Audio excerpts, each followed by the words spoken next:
আপনিও লাইভ এসেছেন, গালাগালি করেন না। সাবধান সাবধান। ওকে বলো। জি জি আসবে ভালো সুন্দর ভাই ধরুন। পরে ওনার বোনাই 2টার সময় এসে যখন ওইখানে মিডিয়া কর্মী দেখে চলে গেল, ভোরে ওনার ওয়াইফ মানে ওনার বোনের হাজবেন্ডেরও 2টা বিয়ে, ছোট ওয়াইফকে নিয়ে মানে আমার ছোট ননদের সতীনকে নিয়ে ওনার বোনাই আসতো, এসে আমাকে নিচে নিয়ে কথা বলতে বলতে বলছে কি ভাবি চলেন আপনার একটু গোসল করাই নিয়ে আসি বাসা থেকে। বাইকে করে আমারে নিয়ে গেল, গোসল টোসল করায় বুঝায় ভাইয়ের সাথে সব ঠিকঠাক হয়ে যাবে, আপনি রিলিজ হয়ে যান। পরে আমি হসপিটাল আসার পর আলম বলছে কি যান তুমি ওখান থেকে রিলিজ হও, হওয়ার পরে আমি তোমাকে ঢাকায় নিয়ে এসে ব্লাড দেব, তারপরে যা যা চিকিৎসা করা লাগে আমি করাবো। ওখানে আমি বলিই নাই রিলিজ হয়ে যাচ্ছে, আমি আলমের সাথে ঝগড়া, আমি হব না রিলিজ। ওই যে ছোট বোনের সতীনরে বলছি তুমি চলে যাও, আমার জোরপূর্বক রিলিজ করায় তাদের বাসায় নিয়ে যায়, নিয়ে আমি যে মামলা করার জন্য যে আমি সরকারি হসপিটালে আমি ভর্তি হলাম সেই কাগজ, তারপরে আমার আরিফ ক্লিনিকের যে প্রেসক্রিপশন তারা সরাই ফেলছে। রাতে আমারে বলছে কি সারাদিন বলছে আমরা ভাইয়ের কাছে নিয়ে যাব, নিয়ে আপনাদের সংসারটা গুছায় দেব। যত রাত যাচ্ছে তাদের বিহেভিয়ার খারাপ হচ্ছে। পরে আমারে বলছে আপনি চুপচাপ ঢাকায় যাবেন, ভাইয়ের ব্যাপারে কোনো কথা বলবেন না, আর বগুড়ায় আপনি পা দেবেন না, তাহলে আপনার সমস্যা হবে।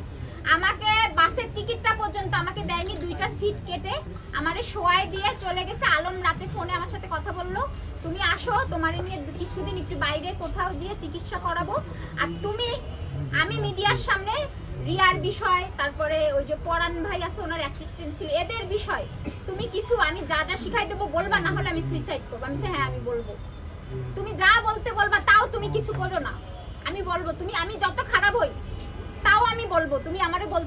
আমি সকাল বলছি তাহলে তুমি একটু রেস্ট নাও, আমি মাথা উঁচু করতেই পারছিলাম না, আমি এই কাপড়ের ব্যাগের উপরে মাথা দিয়ে আমি ঘুমায় পড়ছি, সকাল থেকে ফোন দিচ্ছি সে ফোন ধরছে না। আর তার যে ওই আলামিন সরকার দেখেন, তার আমার সম্পর্ক যাই হোক, আলামিন সরকার বলে এটা কি ভাইয়ের বাচ্চা, তাহলে তার ফ্যামিলি আমার ডিএনসি করাইছে কেন বলে। আর দালাল আলম যে লোকটা এত খারাপ না, কিন্তু এই যে দালাল চক্র এরা মেয়ে নিয়ে নিয়ে এসে যদি শোয়াই দেয় তাহলে কি হবে, নিয়ে নিয়ে এসে শোয়াই দিচ্ছে প্রতিনিয়ত, ওরে খারাপ বানানোর পেছনে এর আশপাশে। আর তার ফ্যামিলির লোকজন যারে নিয়ে যাবে তারই আলামিন মানে কোন আলামিন? কোন আলামিন? না একটা মিনিট, তার যদি শরীর খারাপ না হয় একদম নিয়ে এসে দিল আর সে করবে কি? আপনি তাকে মানে ভালো বানানোর চেষ্টা করতেছেন, তার শরীর তো আসলেই খারাপ। আচ্ছা যাই হোক, এখন বলেন কারো প্রশ্ন আছে? হ্যাঁ প্রশ্ন আছে। আপু একজন একজন করে একটা প্রশ্ন করি ভাই, দুটো প্রশ্ন করব। আপু যদি এভাবে ধরেন আমাদের আপু ভাই মিথিলা আপু,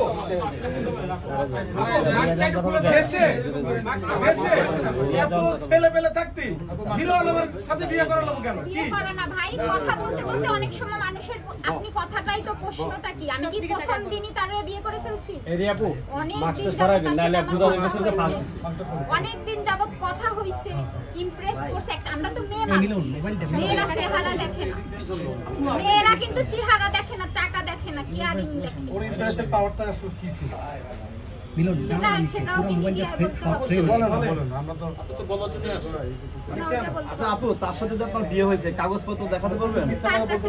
হ্যাঁ সে এখন তখন তো অন্ধের মতো বিশ্বাস করেছি কালকে রাত পর্যন্ত। আপনি বিয়ে আপনার বিয়ে হয়েছে কোথায় বিয়ে হয়েছে? আছে কোনো ডকুমেন্ট আছে কিনা? ডকুমেন্টস আছে কিনা?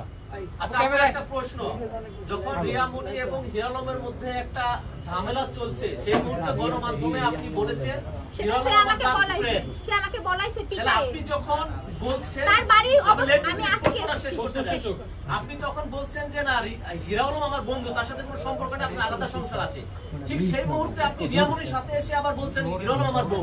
আসলে সত্যটা আমরা বুঝে নেব, আমাকে প্রমাণ দিতে হবে। হ্যাঁ আপনাকে আমি বলছি, আমি তখন তার বাড়ি অবস্থান করছি, রিয়ার সাথে আমার কথা হওয়ার পরে কিন্তু ফোন কেটে যায়, সেটা কিন্তু রেকর্ডিং হয়নি। রিয়া পরবর্তীতে উনি নিজে ফোন করায় আমাকে, দিয়ে করায় কথা পিটায় আমারে কথা বলায়। কে পিটা? আলম, নাম বলতে হবে তো। আলম পিটায় আমারে কথা বলায়, তার মেয়ে পাশে বসা, তার কোনো মানে আছে না কোনো প্রাইভেসি নেই যে মেয়ের সামনে এটা বলা যাবে না। সে বলায়, এডিটিং করায়, তার ওই যে সেলিম নামে একটা ছেলে আছে, এডিটিং করায়, তারপরে ওনারা ছাড়ে। আর সে তো আমি তো তারে অনেক ভালোবাসি, আমি তো তারে ছাড়তে চাইনি। আপনি জানেন শুনে কেন বিয়ে করলেন? আপনি তো জানেন যে রিয়ামণি না, সে আমাকে বলছে সে নায়িকা। সারা দেশবাসী জানে রিয়া সে মনি সবার তার wife, কথা আপনি কি জানেন না বলছে? এটা? ডিবি সারা অফিসে দেশবাসী পর্যন্ত তো জানে ফাঁসে রিয়া হয়ে মনি তার গেছিল। wife। আচ্ছা আপু, এর আগে তার 3টা বউ ছিল, তারপর আপনি কেন সে জড়ালেন? আমারে বলছে, অনেক বলছে যে দেখো আমি কাউকে ছাড়তে চাইনি, এরা আমার কাছে এসছে হচ্ছে মিডিয়ার হওয়ার জন্য। তুমি তো তা না, আমার একটা বউ দরকার।